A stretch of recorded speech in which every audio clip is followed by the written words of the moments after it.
no money goes unspent on ad spend. At some point, it circles back around. Do you feel like there's truth to that? Absolutely, yeah. I mean, at the end of the day, it's like, all advertising works, right? It's to what degree does it work? You only have a select number of ways that you can let people know that you now offer scalp micropigmentation if you're a newer artist, or even if you're an established artist who maybe never had to advertise in the past, but now you do because there's more options in your area or whatever the case may be. You only have a select number of ways that you can let people know about it. You can either tell people right? That's obviously your personal network. Tell people you don't know. That's like cold outreach, going to barbershops, whatever the case may be. Or you can post organically like you do extremely well. Or you can pay to run ads. Those are really that's the 4 categories of ways of letting people know. So when you spend money on ads, you're basically getting inputs without doing manual work of actually telling people. Right?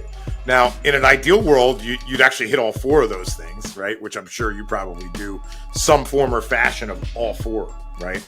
And that's when you really get your acquisition running like a well-oiled machine. But, ultimately, the fastest way and the most leveraged way that you can possibly let people know that you now offer this service is to pay to, put yourself in front of their eyes, right? So whether or not, you're converting people in the immediate term, you are generating interest, whether you realize it or not, right? And this goes back to kind of like the too broad of targeting idea that you brought up earlier. Well, let's shrink that down. Let's say we are only targeting a 10 or 20 or even a 50-mile radius, right? So on Facebook and Instagram and TikTok and YouTube, what you're doing is you're creating interest because you're introducing scalp micropigmentation to people, a lot of times for the very first time. Because let's be honest, I mean, if you walk down the street and ask 10 random people, definitely 5 of them still don't know what scalp micropigmentation is, right? So you're introducing or creating interest on those platforms, right? And then on Google search or Bing or even ChatGPT now or whatever the case may be, that's where you're capturing the interest, right? That you've created by planting that seed in somebody's mind on one of those other social platforms, right? So that's kind of the way we like to look at it from a holistic standpoint, is that you're creating interest, on Meta, on TikTok, on YouTube, etc.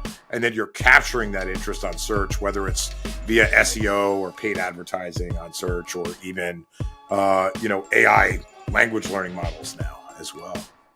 What's one of the biggest mistakes that you see SMP artists make when they run their own Facebook ads? I think the biggest mistake is, everybody likes to run DM ads because they're very easy to set up and launch. But man, so what exactly is that, if you don't mind, just elaborate on? Direct message ads, so it goes straight to Facebook Messenger or Instagram DMs. So here's the problem with that. The algorithm is it's binary, right? It's yes or no. Did I get a lead or did I not get a lead? That's all it knows. So when you're doing a DM ad, anybody who DMs you, that's considered good as far as the algorithm is concerned. But I've seen people literally DM people for no reason to say, I don't want this. So they see a DM ad in their feed. I don't need this. Why did you take the time out of your day? Why am I seeing this? Click on my ad to tell me that you don't need this. I don't understand why you're doing that. But Facebook's algorithm, Instagram's algorithm is not reading the context of that message. It doesn't know that wasn't a good lead. It just says, I got this person to send this business a message. So that's a win. That's a check mark in the good column, right? Whereas if you use some type of filtration, which is what we do, right? You can still collect all the leads, right? But what we do is, if the lead is qualified based on the questions that we ask them, that's the only time we fire a signal back to Facebook, Instagram, TikTok, whatever platform we're talking about, to say, good job, you got us a lead. So even if it's an unqualified lead, we'll take the person's name, phone number, and email so that we can nurture them for the future, but we're not firing a conversion event back to the platform to say, good job, right? Because at the end of the day, we don't want to optimize for more of those people. We don't want to optimize for more people who say, how long does it take for my hair to grow back? Or someone who wants to DM us to say, this is bullshit, or whatever the case may be, right? So that's honestly the single biggest mistake is running those DM ads. Now, The thing is, they can be really easy for people to launch on their own, and they can definitely be effective, but they take a lot of nurturing, especially if you're doing it manually, if you don't have any automation or AI helping you to manage all those conversations. And of course, that depends on your budget and things of that nature. And that goes to the other portion of it is there's a lack of scalability there. So let's say it is working, because I actually had this conversation with someone yesterday. Newer SMP art, well, not newer. They have a little bit of a portfolio. They're running their own ads. They're running DM ads. And they're like, well, when I spend X amount, I'm getting X amount of clients. And I'm like, all right, cool. So what has stopped you from just spending more? Like, why are we even on this call right now? And they're like, oh, well, it's too many messages for me to respond to get to that.